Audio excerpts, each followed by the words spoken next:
काल जी दिल्लीमध्ये राहुल गांधी यांनी प्रेस कॉन्फरन्स घेतली त्याला मी हजर होतो.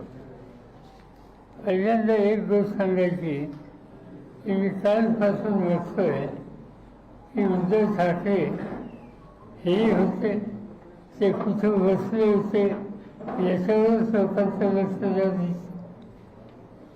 तिथं जे प्रेझेंटेशन होतं ते पॉवर पॉईंट प्रेझेंटेशन हे होतं आणि ज्या वेळेला प्रेझेंटेशन बघायचं म्हणल्यावर सहसा जसं आपण सिनेमा बघायला जातो आपण पहिल्या लाईनला कधी बसत नाही, आपण पाठीमागच्या लाईनला बसतो.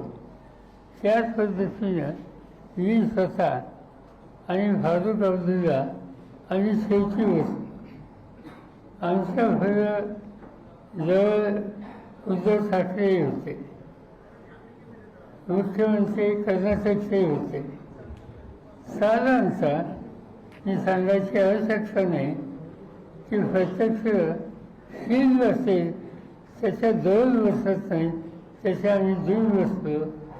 आणि दुर्दैवानं उद्धव ठाकरे कुठं बसले हा चर्चेचा विषय कारण नसताना या ठिकाणी